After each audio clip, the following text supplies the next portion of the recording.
أشهد أن لا إله إلا الله وحده لا شريك له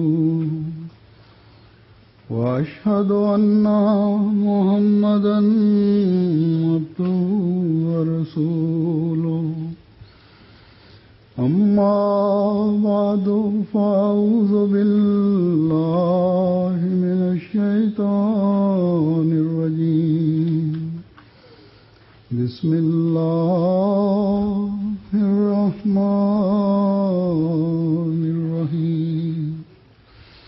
الحمد لله رب العالمين الرحمن الرحيم مالك يوم الدين إياك نعبد وإياك نستعين اهدنا الصراط المستقيم صراط الذين أنعمت عليهم غير المغضوب عليهم ولا الضالين.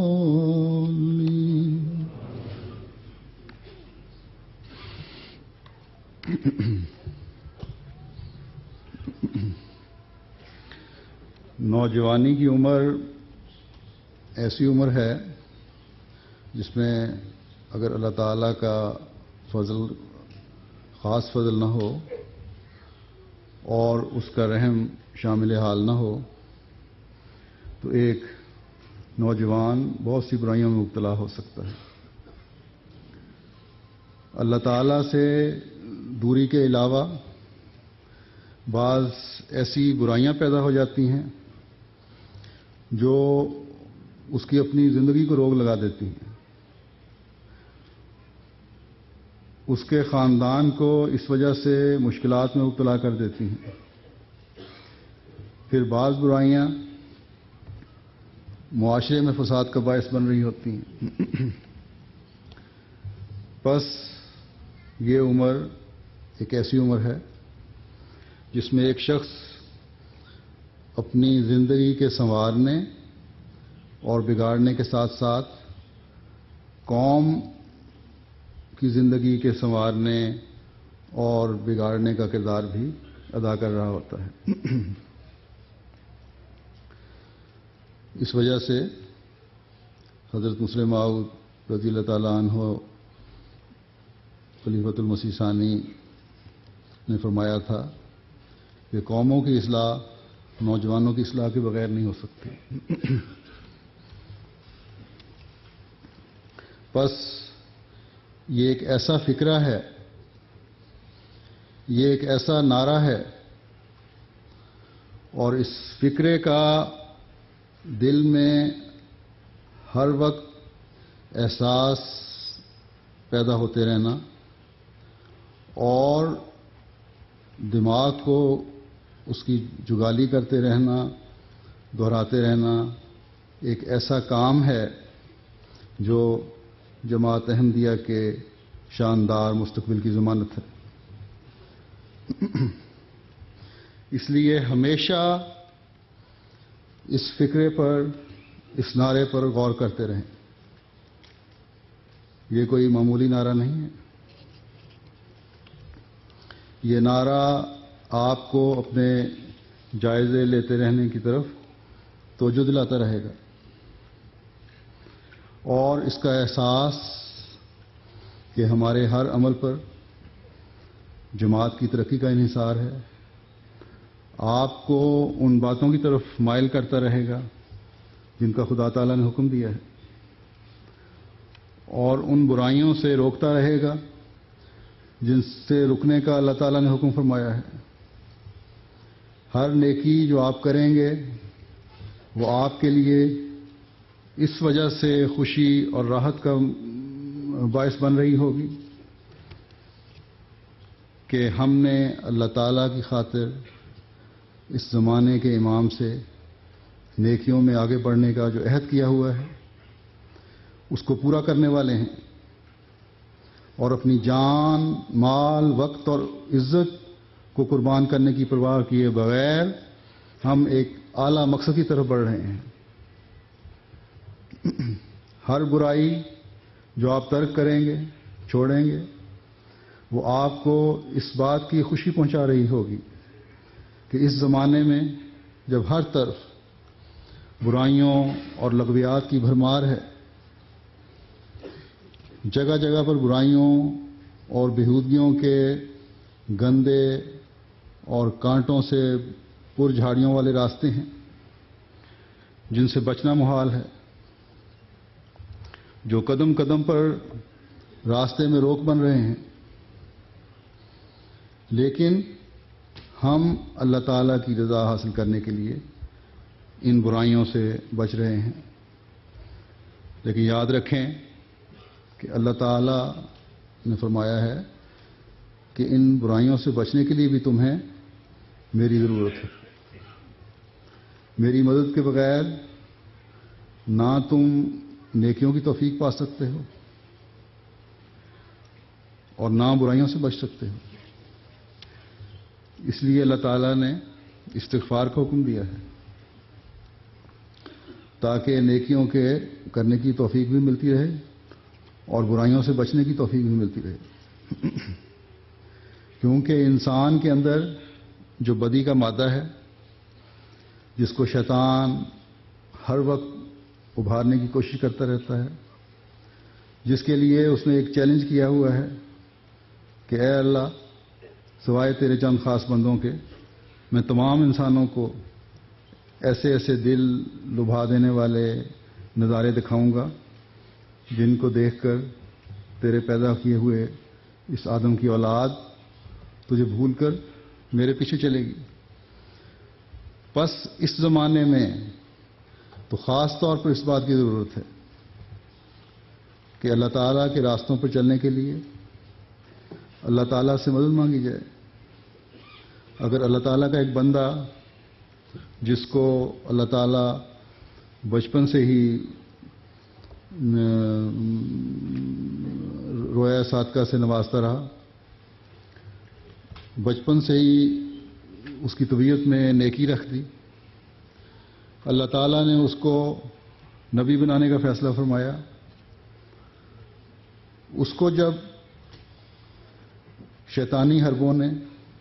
بدی کرنے کی طرف مائل کرنے کی کوشش کی تو اس نے بے اختیار اپنے اللہ کو پکار کر کہا کہ وما ابری و نفسی ان النفس امارۃ بالسوء الا ما رحم ربی، ان النفس لامارۃ بالسوء الا ما رحم ربی ان ربی غفور الرحیم، اور میں اپنے نفس کو بری قرار نہیں دیتا، یقیناً نفس تو بدی کا بہت ہی حکم دینے والا ہے سوائے اس کے جس پر میرا رب رحم کرے، یقیناً میرا رب بہت بخشنے والا اور بار بار رحم کرنے والا ہے۔ تو باقی عام انسانوں کو کس قدر اللہ تعالیٰ کی مدد اور رحم کی ضرورت ہے، اور اللہ تعالیٰ کی مدد اور رحم اس کے حضور استغفار سے ہی آتا ہے۔ بس ہر وقت اللہ تعالیٰ کے حضور جھکتے ہوئے اسے مدد مانگیں، کیونکہ اس کے بغیر اپنے نفس کی بدی کے جوش کو دبا نہیں سکتے، اور جب تک نفس کی بدی کا جوش نہ دبے نہ ہی نیکیاں کرنے کی توفیق مل سکتی ہے اور نہ ہی برائیوں سے بچنے میں کوئی کامیابی حاصل کر سکتا ہے۔ حضرت مسیح موعود علیہ الصلوۃ والسلام فرماتے ہیں کہ امارہ کی حالت میں انسان جذبات اور بے جا جوش کو سنبھال نہیں سکتا اور اندازے سے نکل جاتا ہے، اور امارہ جیسا کہ میں نے آیت کے ترجمے میں بتایا ہے بدی کا حکم دینے والے جذبات ہیں۔ بس ان کو اگر قابو میں کرنا ہے تو بہت زیادہ استغفار کریں۔ حضرت مسیح موعود علیہ الصلوۃ والسلام فرماتے ہیں کہ استغفار کے حقیقی اور اصلی معنی یہ ہے کہ خدا سے درخواست کرنا کہ بشریت کی کوئی کمزوری ظاہر نہ ہو اور خدا فطرت کو اپنی طاقت کا سہارا دے اور اپنی حمایت اور نصرت کے اندر لے لے۔ بس جب تک آپ اللہ تعالیٰ کے حضور یہ درخواست کرتے رہیں گے کہ ہماری کمزوریوں کی پردہ پوشی فرما، اور باوجود ہماری کمزور حالت کے اپنی تمام تر قدرتوں اور طاقتوں کے صدقے ہماری ایسی حالت بنا دے کہ ہماری کمزوریوں کی طرف اور برائیوں کی طرف مائل ہونے والی فطرت کو اپنی طاقت کا سہارا دے کر ہمیں نیکیاں کرنے کی توفیق عطا فرماتا چلا جائے، کیونکہ تو وہ قادر و توانا اور طاقتور ہستی ہے جس کے سہارے پر کھڑے ہوئے بندے بھی جو ہیں مضبوط بن جاتے ہیں اور ان کو شیطانی حملے اور حربے کچھ بھی نقصان نہیں پہنچا سکتے۔ بس یہ حالت پیدا کرنے کی کوشش کریں، خاص طور پر جب ایسی عمر پر پہنچتے ہیں، نوجوانی میں قدم رکھ رہے ہوتے ہیں، 16 سال سے 18 سال تک کی، 20 سال تک کی عمر، بلکہ اس سے بھی اوپر، تو شیطان کے حملے بھی بڑی تیزی سے شروع ہو جاتے ہیں۔ لیکن خاص طور پر جو 15 16 17 سال کی عمر ہے بہت خطرناک ہے۔ اسکول میں، کالج میں جذبات کو ابھارنے والے جو ہیں برائیوں کی طرف مائل کرنے والے نئے نئے حالات کا سامنا رہتا ہے ہر ایک کو۔ لڑکوں لڑکیوں کی مکس گیدرنگ ہوتی ہے، ان میں جب کھلے عام مختلف عنوانات پر، مختلف ٹاپکس پر، موضوعات پر آزادی اظہار کا نام دے کر گفتگو ہو رہی ہو، تو ایسی صورت میں، ان حالات میں ایسی صورتحال پیدا ہو جاتی ہے جب نفس امارہ بڑی تیزی سے اپنا اثر دکھاتا ہے۔ شیطان بڑا ایکٹیو ہو کر انسان کی رگوں میں خون کی طرح دوڑنا شروع ہو جاتا ہے۔ دنیاوی رنگ میں مثال ہے اس کی، کہتے ہیں کہ ملیریا بخار جب ہو جائے اور ایسے علاقوں میں جہاں مچھروں کی بہتات ہو، بار بار بخار ہوتا ہو، اگر بخار اتر بھی جائے اور ان علاقوں سے انسان دوسری جگہ منتقل بھی ہو جائے، تب بھی ملیریا پیراسائٹ جو ہیں وہ انسان کے جگر میں جگہ رہتے ہیں، بیٹھے رہتے ہیں جگہ بنا کر، اور جب بھی کمزور انسان ہو، کسی بیماری کا حملہ ہو تو فوراً حملہ کرتے ہیں۔ عموماً افریقہ میں رہنے والے یا پاکستان کے ایسے علاقوں میں یا دوسرے علاقوں میں جہاں مچھروں کی بہتات ہے رہنے والوں کوئی بھی بیماری ہو تو ساتھ ملیریا ضرور ہوتا ہے۔ تو شیطان بھی اسی طرح دل میں جگہ بنا کر بیٹھ جاتا ہے، اور جب بھی دل میں ٹیڑھ پیدا ہو، کوئی کمزوری انسان کی دینی حالت میں آئے، یہ نفس امارہ کو ابھارتا ہے۔ بلکہ یہ تو ملیریا پیراسائٹ سے بھی زیادہ خطرناک ہے کہ حضرت صلی اللہ علیہ وسلم نے فرمایا ہے کہ یہ تو خون کے ساتھ جسم میں مستقل دوڑ رہا ہے۔ بس جب نفس امارہ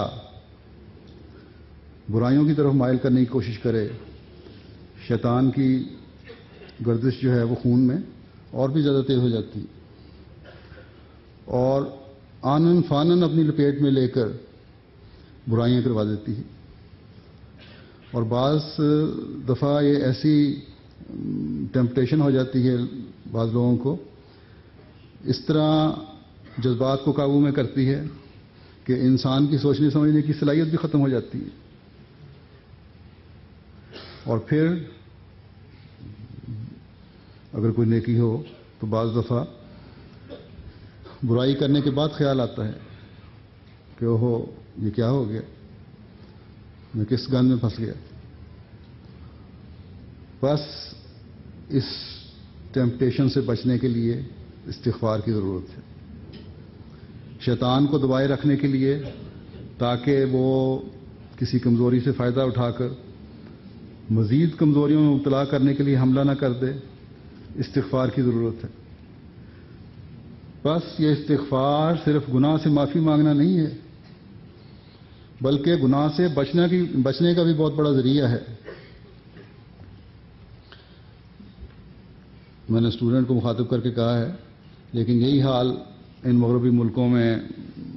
نئے آنے والے لوگوں کا ہے جو پاکستان سے ہندوستان وغیرہ دوسرے ملکوں سے آئے ہیں۔ اس نام نہاد آزادی کی فضا میں قدم رکھتے ہی بعض برائیوں میں مبتلا ہو جاتے ہیں، اس لیے اس سے بچنے کی کوشش کریں، اور اگر کوئی غلطیاں ہو گئی ہیں تو پھر بھی اللہ تعالیٰ کی پناہ میں آنے کے لیے استغفار کریں۔ سچی توبہ اللہ تعالیٰ کے حضور جھکتے ہوئے کرنی چاہیے۔ اللہ تعالیٰ بہت معاف کرنے والا ہے، بخشنے والا ہے، آئندہ نیکیوں کی توفیق دینے والا ہے۔ حضرت مسیح موعود علیہ الصلوۃ والسلام نے گناہ سے بچنے اور سچی توبہ کے لیے 3 باتیں بیان فرمائی ہیں، جن کو خلاصتاً میں یہاں بیان کرتا ہوں۔ پہلی بات تو آپ نے یہ برائی کو چھوڑنے کے لیے یہ فرمائی کہ اپنے دل و دماغ ان چیزوں کو جن سے برے خیالات دل میں پیدا ہو رہے ہیں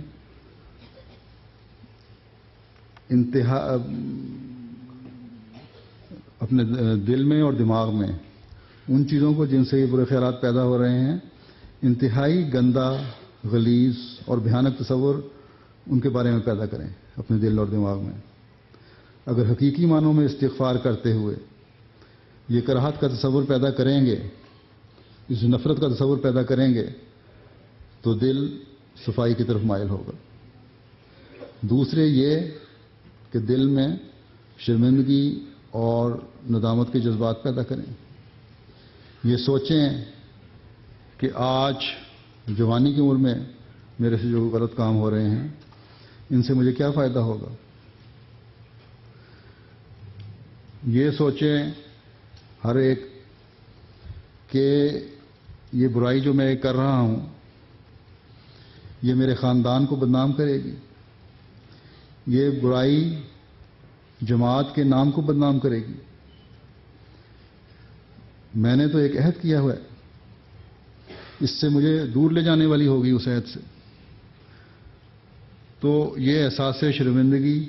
اور یہ سوچ جو ہے یہ برائیوں سے روکنے میں پھر اپنا ایک کردار ادا کرتا ہے۔ اور جب شرمندگی کی حالت ہو جائے تو پھر یہ پکا ارادہ کریں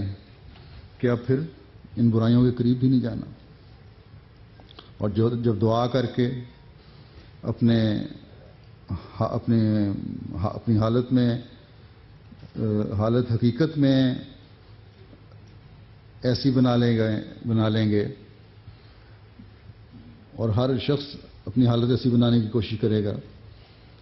تو جیسا کہ میں نے کہا اللہ تعالیٰ تمام قوتوں کا مالک ہے، دلوں میں مضبوطی پیدا کرے گا پھر ایسے لوگوں کا، رحم کرتے ہوئے مغفرت کے سامان پیدا فرمائے گا، نفس امارہ کو مزید پھیلنے سے بچائے گا، اور انسان پر اس طرح پھر ایسی حالت میں پہنچ جاتا ہے کہ جس کے بارے میں اللہ تعالیٰ نے فرمایا ہے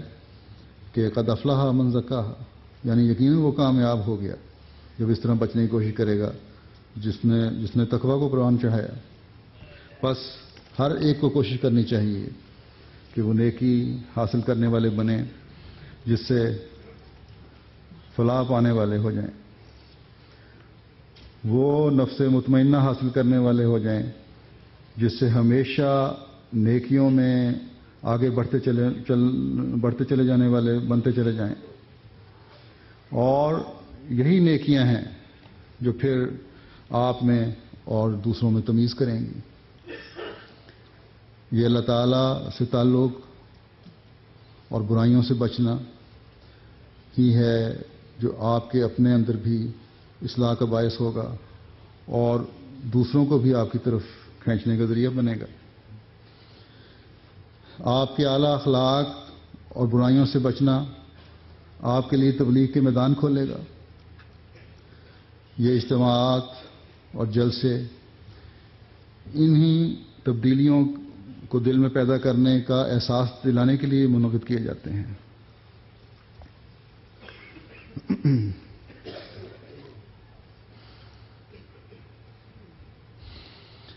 علمی اور دینی پروگراموں کے ساتھ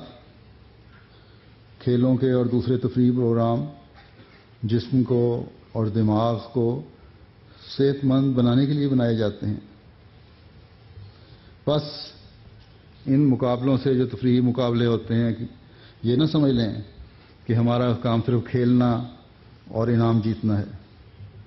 باقی علمی اور دینی کام دوسروں کو نہ کرنا ہے، نہیں، بلکہ ہر ایک نے اپنی تمام تر صلاحیتوں کے ساتھ اپنی تمام تر صلاحیتوں کو اپنی زندگیوں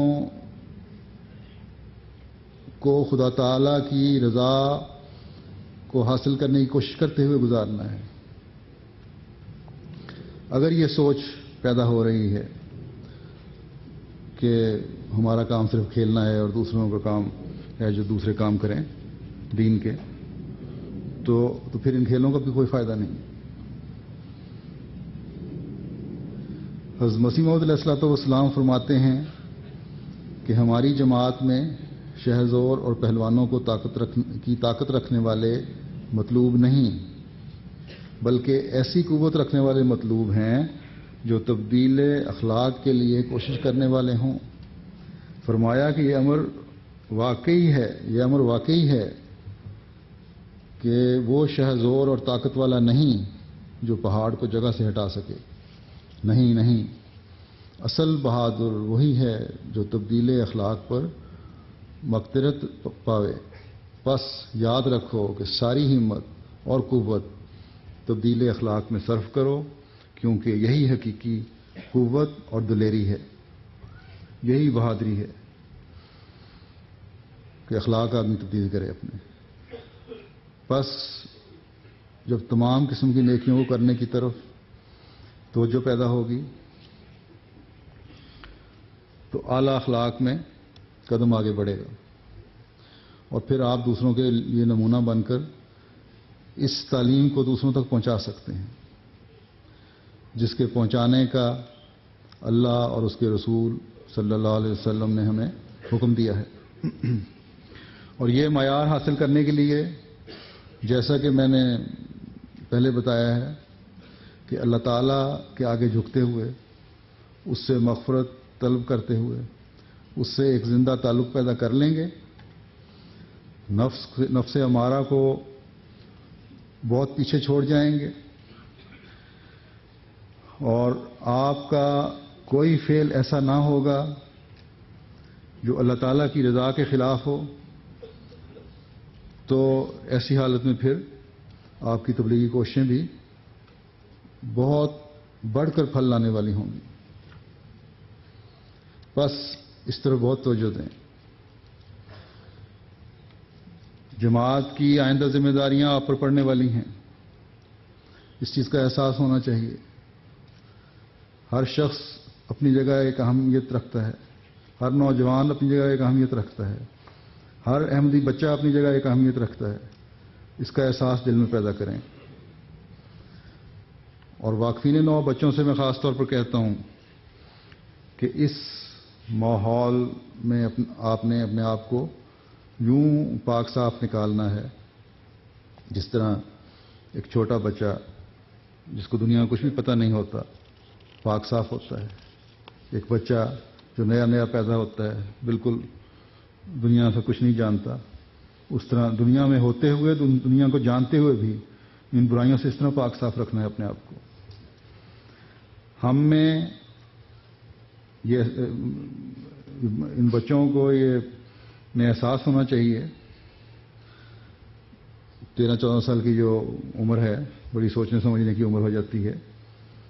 اب تو بڑی عمر کے بھی بچے آ گئے ہیں واقفین نو. سوچیں اور غور کریں کہ ہم واقفین نو کیوں ہیں. ہم میں یہ خیال سوچیں اور غور کریں کہ ہم میں اور دوسرے بچوں میں کیا امتیازی خصوصیت ہونی چاہیے، کیا امتیاز ہونا چاہیے، کیا فرق ہونا چاہیے.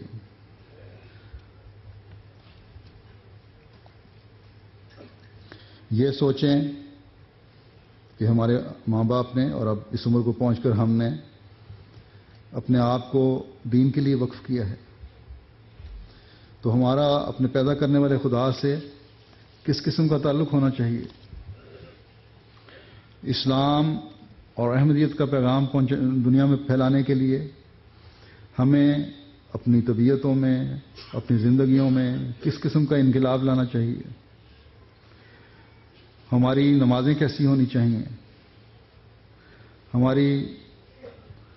تلاوت قرآن کریم روزانہ کیسی ہونی چاہیے، ہمیں قرآن کو سمجھنے کی کیا کوشش کرنی چاہیے.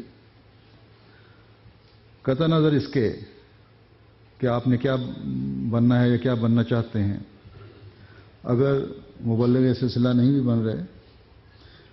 تو ایک واقف نو جو کسی بھی میدان میں جا رہا ہے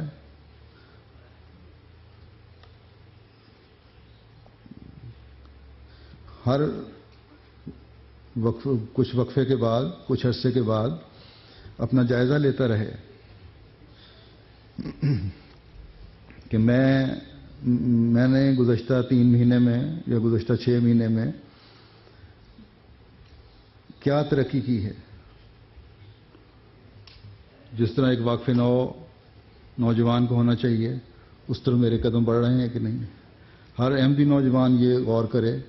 کہ جس طرح احمدی نوجوان کو ہونا چاہیے اس طرح میرے قدم بڑھ رہے ہیں کہ نہیں. کیا میں نے کھویا ہے اس عرصے میں اور کیا میں نے پایا ہے. تو جب جو کچھ کھویا ہے اور جو پایا ہے اس کا مقابلہ کریں گے تو خود بخود پتہ لگ جائے گا کہ ترقی کی طرف قدم بڑھ رہا ہے یا پیچھے ہٹ رہا ہے یا وہیں کھڑا ہے. ایک بات میں واقفین نو سے بھی اور احمدی بچوں سے واقفین نو سے خصوصاً اور دوسرے احمدی نوجوانوں سے عموماً کہتا ہوں کہ آج کل میڈیا کو دنیا کو اسلام کی صحیح تصویر دکھانے کے لیے تاکہ ان کے فضول اور لغو اعتراضات کا جواب دیا جائے احمدی بچوں کو میڈیا میں آنے کی کوشش کرنی چاہیے. اس کے لیے جرنلزم بڑا اچھا مضمون ہے. اس کے علاوہ پھر احمدی بچے چاہے وہ وقف نو میں ہیں یا غیر واقف ہیں ہمیشہ اپنے سامنے یہ پیش نظر رکھیں کہ انہوں نے تعلیمی میدان میں ترقی کرنی ہے. آج کل مثلا یہاں کے مقامی لوگوں میں سائنس کے مضامین پڑھنے کی طرف بہت کم رجحان ہے. ریسرچ کی طرف جانے میں کا بہت کم رجحان ہے اور اس کا اظہار اخباروں میں بھی ہو رہا ہے اور بڑی فکر مندی کا اظہار کیا جا رہا ہے کہ آئندہ چند سالوں میں اگر یہی صورتحال رہی تو ہمیں سائنسدان نہیں ملیں گے آئندہ ریسرچ کے لیے. اس لیے میں احمدی بچوں کو کہتا ہوں کہ اپنی پڑھائی کی طرف خاص طور پر توجہ دیتے ہوئے سائنس کے میدان میں بھی آگے بڑھیں. اور یہ چیز ایسی ہے جس سے یہ لوگ، یہ قومیں، یہ مغرب مجبور ہوگا کہ آپ کو اپنے اندر جذب کریں اس مضمون کی اہمیت کی وجہ سے جو آپ نے پڑھا ہوا ہے، اس مضمون میں اعلیٰ معیار حاصل کرنے کی وجہ سے جس کو آپ پڑھ رہے ہیں یا جس کے آپ ماہر بن رہے ہیں یا جس کے آپ ماہر بن چکے ہیں۔ ملازمتوں میں بھی آپ کو مواقع زیادہ ملیں گے۔ پھر اس کے علاوہ اسلام کے بارے میں جو یہ تصور ہے، یہ بیک گراؤنڈ اس وقت مغرب کی ہے خود ساختہ کہ یہ لوگ جاہل ہیں، یہ جاہل ہونے کا جو تصور ہے اس کو بھی اپنے ذہنوں سے یہ لوگ نکالیں گے۔ بس آج آپ طلباء اگر یہ ارادہ کر لیں کہ سائنس کے میدان میں اتنا آگے بڑھنا ہے کہ آئندہ اس ملک کی جو سائنسدانوں کی ضرورت ہے وہ آپ نے پوری کرنی ہے، تو یہ اسلام کے نام کو روشن کرنے والا ایک ایسا کام ہوگا جس سے، جیسا کہ میں نے کہا، یہ قومیں مجبور ہوں گی کہ پھر اسلام کے خلاف کوئی بات نہ کر سکیں۔ تو خلیفۃ المسیح ثالث رحمہ اللہ تعالیٰ نے فرمایا تھا جوبلی کے سال میں، کچھ سائنسدانوں کی تعداد بتائی تھی، میرا خیال ہے 100 یا کتنی، کہ ایسے سائنسدان چاہیے مجھے احمدی بچوں میں سے جو ڈاکٹر سلام صاحب کا مقام حاصل کریں۔ تو ابھی تک تو ہم وہ حاصل نہیں کر سکے۔ تو آپ لوگ جو ان ملکوں میں پڑھ رہے ہیں، ان ملکوں میں رہ رہے ہیں، پڑھائی کی سہولتیں ہیں، مواقع میسر ہیں، اس سے فائدہ اٹھائیں اور آگے سے آگے بڑھتے چلے جائیں۔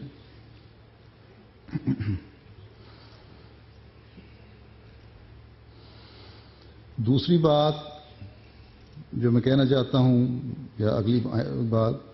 کہ برائیوں سے اپنے آپ کو بچائیں۔ میں پہلے بھی کئی دفعہ کہہ چکا ہوں، برائیوں سے مراد انٹرنیٹ کی برائیوں سے، برائیوں کا تو پہلے ذکر کر آیا ہوں۔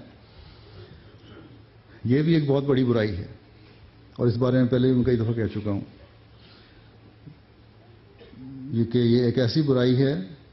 جو بعض اوقات بڑے خوفناک نتائج سامنے لا رہی ہے اور گھروں کو برباد کر رہی ہے۔ بلکہ یہ کہنا بھی غلط نہیں کہ بعض صورتوں میں یہ نفس کو برائیوں کی طرف لانے کا بہترین ذریعہ ثابت ہو رہی ہے، بہت بڑا ذریعہ ثابت ہو رہی ہے۔ اللہ تعالیٰ ہر احمدی بچے کو اور ہر احمدی جوان کو ان برائیوں سے بچائے۔ اپنے فارغ وقت کو انٹرنیٹ کے اوٹ پٹانگ جو بعض سائٹس ہیں ان میں وقت ضائع کرنے کے بجائے، اپنے آپ کو ان چیزوں میں الجھانے کے بجائے تبلیغ کی طرف زیادہ توجہ دیں۔ خدام الاحمدیہ بحیثیت مجموعی، بحیثیت مجلس ایسے پروگرام بنائے جو مختلف چھوٹے شہروں میں سمپوزیم یا سیمینار منعقد کرے۔ یہاں تو کچھ عرصہ ہوتا رہا، پھر بعض وفود بھی جاتے رہے، لیکن اس طرح کریں کہ جو پڑھے لکھے طبقے تک پہنچنے کے لیے، کالجوں تک اپروچ کرنے کے لیے، یونیورسٹیوں میں جانے کے لیے، بے شمار چھوٹی بڑی یونیورسٹیاں ہیں، کالج ہیں، ان میں جائیں، وہاں اس طرح کے سیمینار منعقد ہوں۔ جن ملکوں میں اس بات پر عمل ہو رہا ہے، وہاں جہاں یہ پروگرام شروع ہو چکے ہیں، وہاں بڑی جماعت کی اور اسلام کی نیک نامی کا باعث بن رہے ہیں۔ یہ پروگرام لوگوں کا اظہار ہو رہا ہے کہ آج ہمیں پتہ لگتا ہے کہ اسلام کیا چیز ہے۔ ابھی تک تو شدت پسند مذہب ہی سمجھتے جا رہے ہیں ان چیزوں کو۔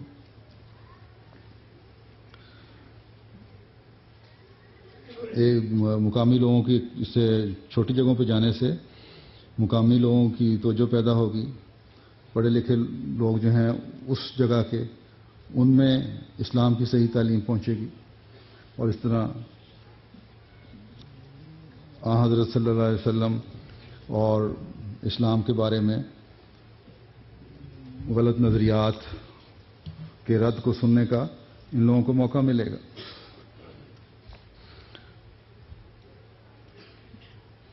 جہاں جہاں یہ پروگرام ہوئے ہیں وہاں بعض جگہوں پہ تو مقامی پادریوں نے اور پڑھے لکھے طبقے نے، جیسے میں نے کہا، اس کو بہت پسند کیا ہے، اور پھر مقامی میڈیا نے بھی اس کو اچھی کوریج دی ہے، یہی مغربی ممالک میں سے۔ برطانیہ تو اتنا چھوٹا ملک ہے کہ اگر یہاں پر چھوٹے شہر میں پڑھے لکھے لوگوں میں اس طرح کے سیمینار کریں تو اسلام کے بارے میں بہت سی غلط فہمیاں دور ہو جائیں گی اور تبلیغ کے راستے کھلیں گے۔ آپ لوگوں کی جو توجہ ہے نوجوانوں کی وہ بٹے گی، ترجیحیں آپ کی تبدیل ہو جائیں گی، کیونکہ یہ کام اللہ کی خاطر کر رہے ہوں گے تو نفس کی بہت سی بیماریوں سے بھی بچ رہے ہوں گے، اور یوں نیکی سے نیکی کی جاگ لگتی چلی جائے گی۔ اللہ تعالیٰ اس کام کی آپ کو توفیق عطا فرمائے اور حقیقی معنوں میں احمدیت کا وہ معیار حاصل کرنے والے ہوں جو حضرت مسیح موعود علیہ الصلوۃ والسلام ہم میں پیدا کرنا چاہتے ہیں۔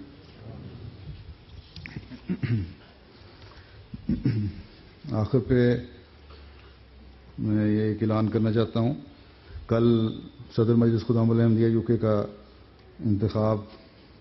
عمل میں آیا تھا، اس کے مطابق موجودہ صدر مرزا فخر احمد کے ہی ووٹ زیادہ ہیں سب سے،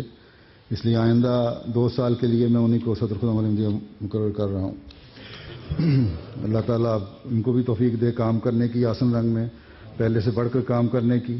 اور آپ لوگوں کو توفیق دے کہ ان سے پہلے سے بڑھ کر تعاون کرنے والے ہوں۔ اب دعا کر لیں۔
آمین۔ السلام علیکم ورحمۃ اللہ وبرکاتہ۔